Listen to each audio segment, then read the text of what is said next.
चलो मित्रों, जय द्वारकाधीश। केम छो बधाय? मजामां ने? હવે આજે આપણે રેસીપી બનાવવાની છે, બિસ્કિટ બનાવવાના છે।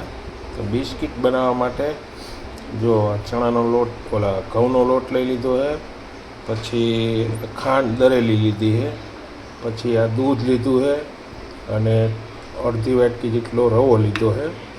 અને આપણે બિસ્કિટ બનાવવા માટે રેસીપી ચાલુ કરીએ। તો 4 આઈટમ લઈ લીધી છે। હવે પહેલાં આપણે લોટ બાંધી લઈએ। જો આપણે લોટ બાંધવા માટે ઘઉંનો લોટ લઈ લઈએ। આ ઘઉંનો લોટ 2 વાટકી જેટલો છે। પછી રવો લઈ લીધો છે અડધી વાટકી જેટલો। પછી એમાં આપણે દરેલી ખાંડ નાખીએ। આખી ખાંડ નથી નાખતા, આપણે દરીને નાખીએ છીએ। પછી આ તલ નાખી દઈએ। જો સફેદ તલ નાખી દેવાના। પછી આટલા સોડા નાખવાના। અને હવે આપણે બધું મિક્સર કરી લેવાનું। આવી રીતના હાથેથી મિક્સર કરી અને પછી એમાં હે ને આપણે એને મૂળ દેવા માટે 3 ચમચી ઘી નાખવાનું છે। જે આવી રીતના હવે એનું મૂળ દઈને ખાલી પેટ લોટને આપણે મૂળ દઈ દેવાનું છે।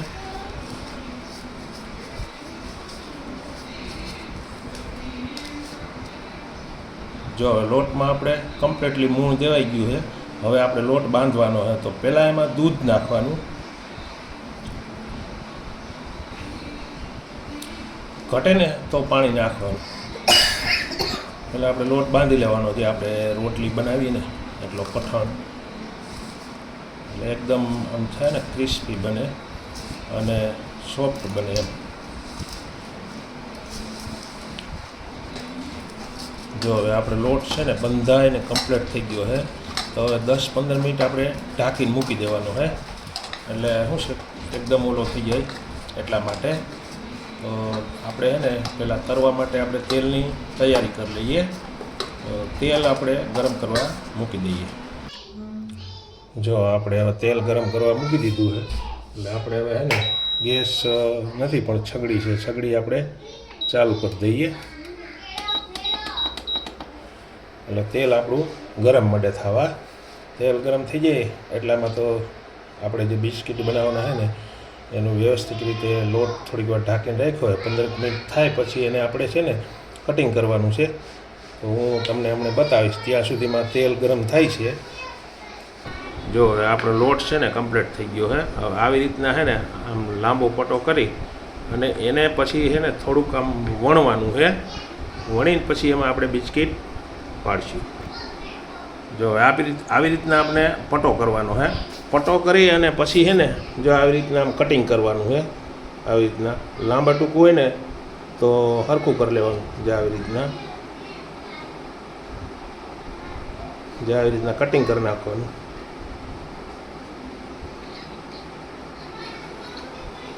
જે આવી રીતના કટિંગ કરી અને એવી રીતના બિસ્કિટ પાડી લેવાના। જો હવે આપણે છે ને જો આ બિસ્કિટ આવી રીતના કટિંગ કરીને રાખવાના, પછી આવી રીતના એમાં છે ને સાકુડીએથી ડિઝાઇન કરી નાખવાની આ રીતે। એટલે આપણે બિસ્કિટ તરવા માટે તૈયાર થઈ ગયા। જો હવે આપણે છે ને બિસ્કુટ જો આવી રીતના કટિંગ કરીને તૈયાર થઈ ગયા। હવે એને આપણે તરવા માટે મૂકવાના છે। જો આપણે તેલમાં મૂકીએ।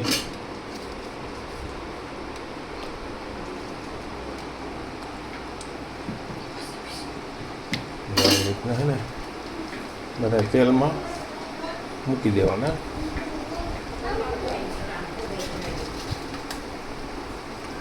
આવી રીતના તેલમાં બધા ઉતરી જાય ને એને બહુ ઓલું નહીં કરવાનું, ખાલી આમ જરીક તેલ આમ નીચે અડે નહીં એવી રીતના પાકવા દેવાના। એટલે વ્યવસ્થિત પાકશે ને એટલે આ ઉપર આવી જાય। જો આપણે જેમ પાકવા માંડ્યા ને એમ એકદમ આ મીંડા ઉપર આવવા જોશે ને।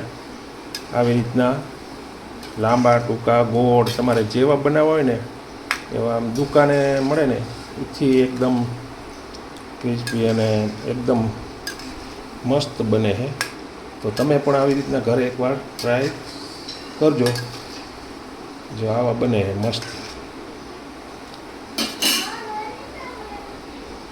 જો હવે આપણે હે ને આ બિસ્કિટ એકદમ પાકીને કમ્પ્લીટ થઈ ગયા છે. હવે એને આપણે હે ને એક ડીશમાં કાઢી લઈએ છે ને. આવી રીતના એક ગ્લાસ ડિઝાઇન તમારે જે રીતના પાડવી એ રીતના ગોળ કરો, લાંબા કરો, ચોરસ કરો, તમને જેમ અનુકૂળ આવે ને એ રીતના બિસ્કિટ બનાવવાના. અમે તો આ રીતે બનાવ્યા. અને એક બીજી ડિઝાઇન જો આ રીતે કરી છે, જો આવી રીતના.